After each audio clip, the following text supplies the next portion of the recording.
میں انہیں مایوس نہیں کروں گا۔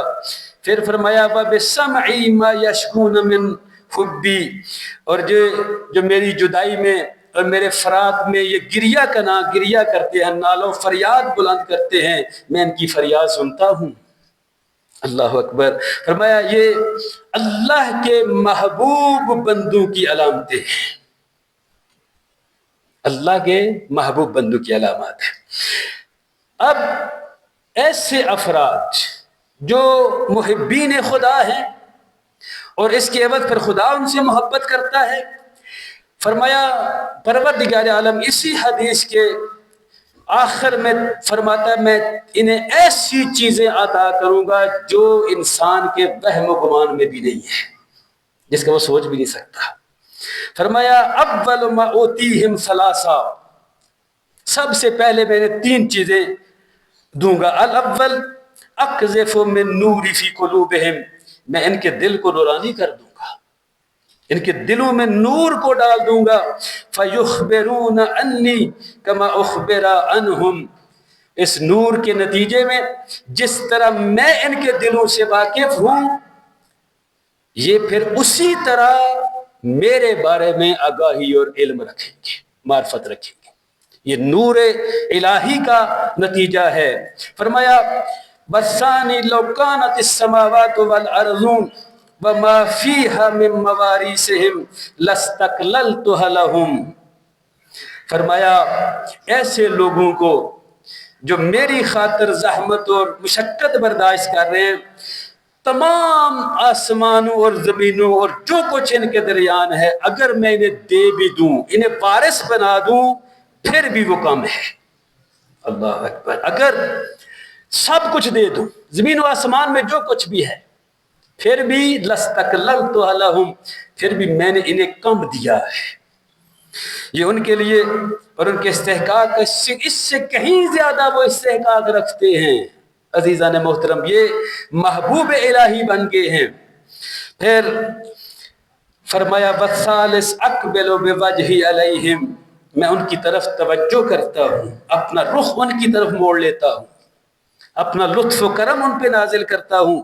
جب میں ان کی طرف اپنا رخ کر لیتا ہوں تو سوچو، خدا فرما رہا اپنے صدیقین انبیاء سے، پھر سوچو میں نے کیا دوں گا، تم سوچو ذرا سے۔ بھائی فاتورا من اقبلت بوجہی یعلم احد ما ارید ان اوتیہ فلا تعلم نفس ما اخفی لهم من قرۃ اعین، فرمایا کیا تمہیں پتہ ہے کہ جب جس کی طرف میں اپنا رخ کر لوں، جس کی طرف اپنی میں توجہ اس کی اپنے بندے کی طرف کر لوں، تم جانتے ہو کہ میں اسے کیا عطا کروں؟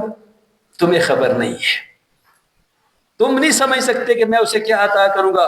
فلا تعلم نفس ما اخفی لهم من قرۃ اعین، جس طرف بھی میں توجہ کر لیتا ہوں، کیا کوئی جانتا ہے کہ میں اسے کیا عطا کروں گا؟ فرمایا یہ سوال آپ جانتے ہیں کہ جو ادبیات سے واقف یہ سوال استنکاری ہے، یعنی کوئی بھی ہی نہیں جانتا، کوئی بندہ نہیں جانتا کہ میں اسے کیا عطا کروں گا۔ اتنا بڑا مقام ہے کس کا؟ جو اپنے رب سے خلوت کرتا ہے، جو اپنے رب سے دعا مناجات، اپنے ایک ٹائم اس کا مختص ہے، کس کے لیے؟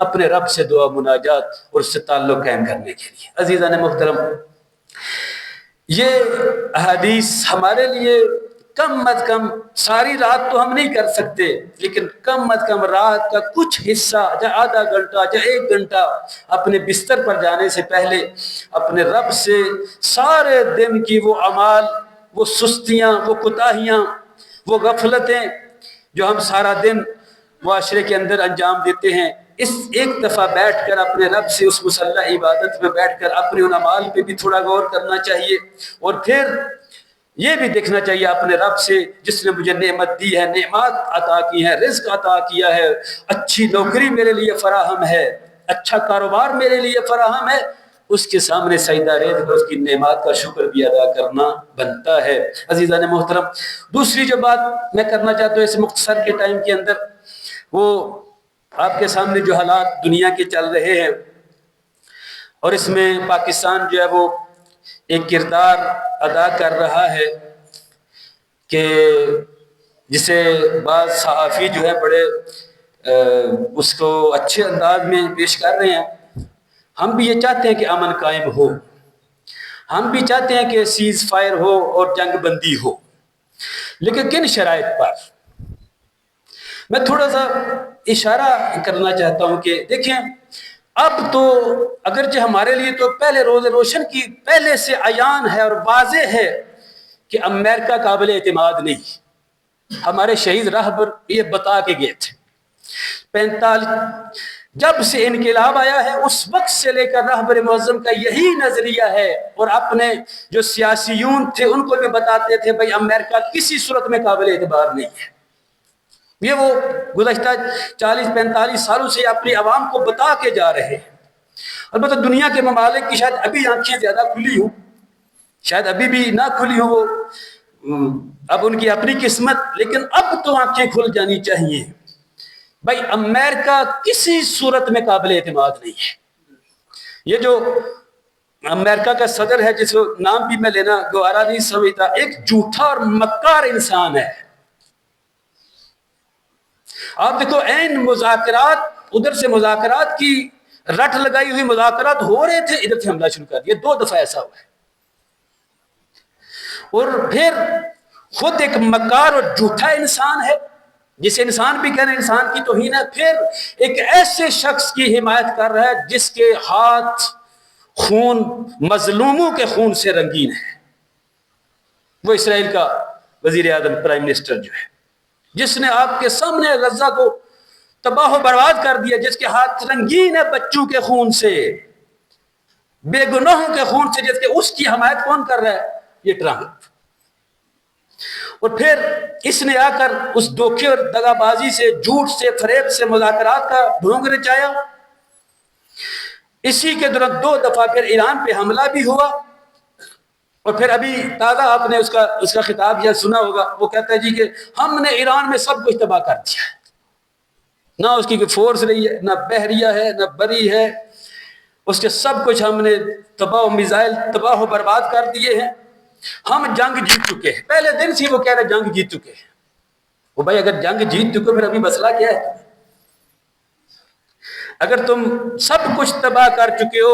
ایرانیوں نے ایک اچھا کام کیا اس کے جھوٹ کو مزید ظاہر کرنے کے لیے. جب اس نے خطاب کیا اس کے چند سیکنڈ کے بعد ایران نے اسرائیل پر میزائلوں کی بارش کر دی. بھائی ہمارے پاس میزائل بھی تباہ ہو چکے تمہارے بقول.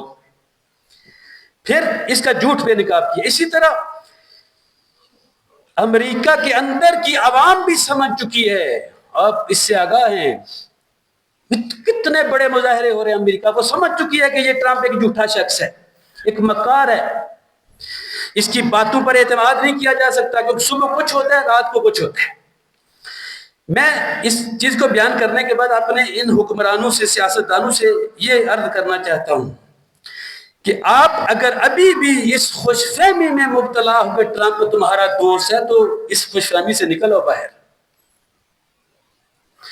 کہ جو اتنا آدمی جھوٹا ہو، اب ایسے حالات میں اس ایک طرف جھوٹ اور دوسری طرف سچ. اچھا کوئی کہتا ہے کہ ہم نیوٹرل ہیں، جیسے پاکستان کہتے ہیں ہم نہ ادھر ہیں، ہم سب کو راضی رکھے ہوئے ہیں. بس سوچنے کی بات ہے. بعض وقت ہمارے ذہن میں آتا ہے یار ٹھیک ہے پاکستان جو کر رہا ہے نا اچھا کر رہا ہے، لیکن سوال یہ ہے کہ کل جب محشر کے میدان میں اللہ کی بارگاہ میں کھڑے ہو گئے، تمہارے سامنے سوال ہوگا ایک طرف سچ تھا ایک طرف جھوٹ تھا، تم نے کس کا ساتھ دیا ہے؟ ایک طرف جھوٹا شخص تھا، ایک طرف سچے، اور ایک طرف ظالم تھا، دوسری طرف مظلوم تھے. اور یہ آج واضح ہو چکا ہے. اس دوران تمہارا کردار نیوٹرل رہنا یہ کسی صورت درست نہیں ہے. یہ کہنا کہ ہم نیوٹرل ہیں، ہم کسی اس کو بھی راضی رکھا ہوا ہے اس کو بھی راضی رکھا ہوا ہے. ذرا سوچو تو صحیح، یہ حق و باطل ہے، حق و باطل کے درمیان نیوٹرل نہیں رہا جا سکتا. یا حق کا ساتھ دو یا باطل کا ساتھ دو. تو یہ پوچھا جائے گا، خدا شاہد پوچھا جائے گا کہ ظالم کا ساتھ دیا یا مظلوم کا. مولا نے فرمایا کون للظالم خصما وللمظلوم اولا. بھائی ظالم کے لیے ہماری دشمنی ہے، مظلوم کے لیے ہماری حمایت اور مدد ہے۔ اب اپنے ان سے سوال کرتے ہیں، ایک ایسا شخص جو جھوٹا ہے، جو مکار ہے، جو دغاباز ہے، ظالم کا ساتھ دے رہا ہے، آپ کس طرف کھڑے ہیں؟ اور پھر بعد ہمارے صحافی کہہ رہے ہیں آج کل کہ یار ابھی ایران کو مذاکرات کر لینے چاہیے۔ کس بنیاد پر؟ کس بنیاد پر ایک شخص آپ ہمارے گھروں پہ حملہ کرے، نقصانات پہنچائے، جانی نقصان، مالی نقصان، اور پھر آگے کہ مذاکرات کرو؟ کس بنیاد پر؟ کن شرائط پر؟ وہ شرائط جو پھر امریکہ معین کرے۔ یہ سوچنے والی بات ہے، یہ ظلم ہے۔ اب سمجھ جانا چاہیے، دنیا کو سمجھ جانا چاہیے، امریکہ مسلمانوں کو آپس میں لڑانا چاہتا ہے، امریکہ پاکستان اور ایران اور سعودی عرب کو آپس آمنے سامنے کھڑا کرنا چاہتا ہے۔ کہ سمجھ جانا چاہیے دنیا کو، اب بھی اگر تمہاری آنکھوں پہ پردے پڑے ہیں تو اس کا علاج کرو۔